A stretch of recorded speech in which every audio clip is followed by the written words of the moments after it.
নমস্কার বন্ধুরা, আজ নিয়ে চলে এলাম পেঁপে দিয়ে সম্পূর্ণ নিরামিষ একটি রেসিপি। পেঁপে খাওয়া আমাদের শরীরের জন্য ভীষণই উপকারী, আর এই পেঁপেটা যদি এভাবে রান্না করা হয় তাহলে তো কোনো কথাই নেই।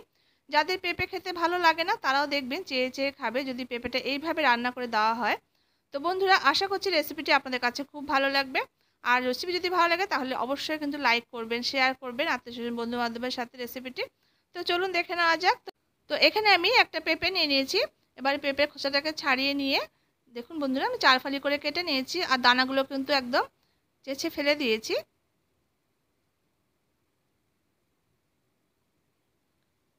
এবার আমি একটা গ্রেটার নিয়ে নিয়েছি। এবার বড় দিকটা থেকে আমি গ্রেট করব না, এই ছোট দিক থেকে গ্রেট করে নেব। এই ছোট দিক থেকে গ্রেট করে নিলে কি হবে, একদম কিন্তু মিহি করে পড়বে। তো দেখুন এইভাবে করে সমস্ত পেঁপেটাকে আমি ঝিরিঝিরি করে গ্রেট করে নেব। এইভাবে করে নিলে কিন্তু রান্নাটা করতে সুবিধা হবে আর খেতেও ভালো লাগবে। তো দেখুন সমস্ত পেঁপেটাকে আমি গ্রেট করে নিয়েছি, আর দেখুন কতটা মিহি হয়েছে, একদম ঝিরিঝিরি মতো হয়েছে। তো বটি দিয়ে করলে কিন্তু এরকম করে কিন্তু বেরিয়ে আসবে না, তো গ্রেটার দিয়ে করলে কিন্তু ভালো হয়।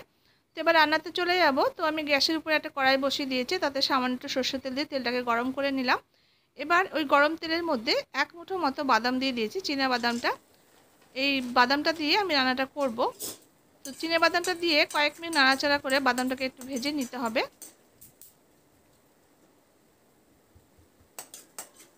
তো বন্ধুরা, আমার রেসিপিগুলো আপনাদের কাছে কেমন লাগছে তা কিন্তু আপনারা কমেন্ট বক্সে জানাতে পারেন। আর যদি কোনো স্পেশাল রেসিপির ডিমান্ড থাকে তাও কিন্তু আমাকে আপনারা জানাতে পারেন, আমি সেই মতো চেষ্টা করব। তো দেখুন বাদামটা কিন্তু ভাজা হয়ে গেছে, এবার আমি বাদামটাকে নামিয়ে নিচ্ছি।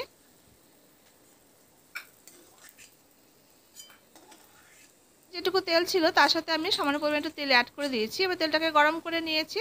এবার গরম তেলের মধ্যে 1/2 টিস্পুন জিরে, একটা তেজপাতা আর একটা শুকনো লঙ্কা দুভাগ করে দিয়ে দিয়েছি।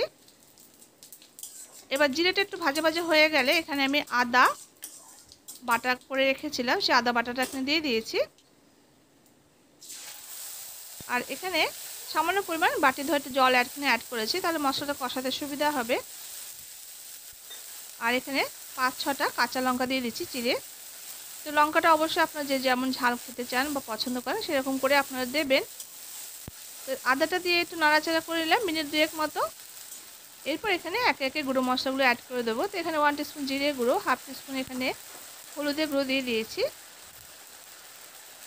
এবার মশলাগুলোকে দিয়ে খুব ভালো করে মিনিট 2-3 মতো একটু নাড়াচাড়া করে কষিয়ে নেব, যতক্ষণ না পর্যন্ত মশলা চারদিক থেকে তেল ছেড়ে আসছে।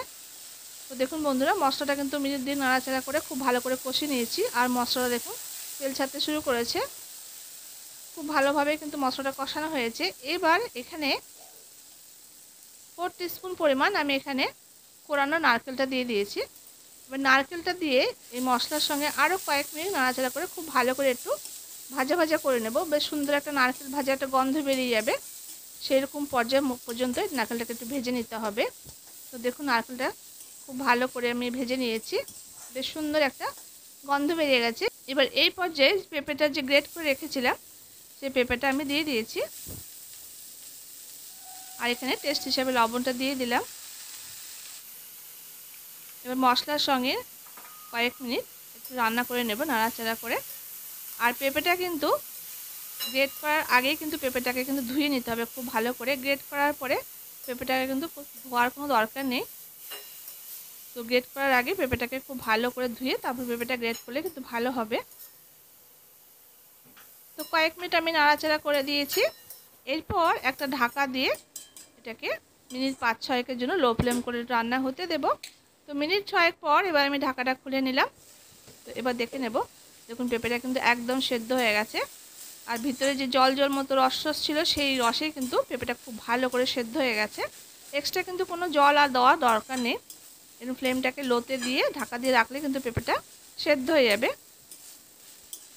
তো এরপর আমি এখানে 1 টিস্পুন পরিমাণে চিনি দিচ্ছি, আর যে বাদামটা আমি ভেজে রেখেছিলাম সেই বাদামটা এই পর্যায়ে আমি মিশিয়ে দিচ্ছি। বাদামটা কিন্তু আমি ভাঙিনি, তবে আপনারা চাইলে আধ ভাঙা করেও কিন্তু দিতে পারেন। তো এইভাবে একবার এই বাদাম অ্যাড করে নারকেল অ্যাড করে এই পেঁপের এই রান্নাটা করে খেয়ে দেখুন বন্ধুরা, দারুণ খেতে লাগে। গরম ভাত দিয়ে বা আপনার রুটির সঙ্গে চাইলেও কিন্তু রুটির সঙ্গেও পরিবেশন করতে পারেন, দারুণ খেতে লাগবে। তো বাদামটা দিয়ে আরও কয়েক মিনিট নাড়াচাড়া করে মিডিয়াম টু হাই ফ্লেমে একে রান্না করে নিতে হবে। বেশ রান্নাটা কিন্তু আমার একদম কমপ্লিট। এরপর আপনারা চাইলে নামানোর আগে একটু ঘি অ্যাড করে দিয়ে নামিয়ে নিতে পারেন। তো আমি এখানে ঘিটা দিলাম না, তো আপনারা চাইলে কিন্তু অবশ্যই ঘি অ্যাড করতে পারেন। তো রান্নাটা আমার হয়ে গেছে, এবার আমি একটা বাটিতে সার্ভ করে দেখাচ্ছি। তো বন্ধুরা, পেঁপে দিয়ে এই নিরামিষ রেসিপিটা নিরামিষের দিন যে কোনো দিন আপনারা এটা রান্না করে দিতে পারেন, দেখবেন বাড়ির সবাই বেশ তৃপ্তি করে খাবে।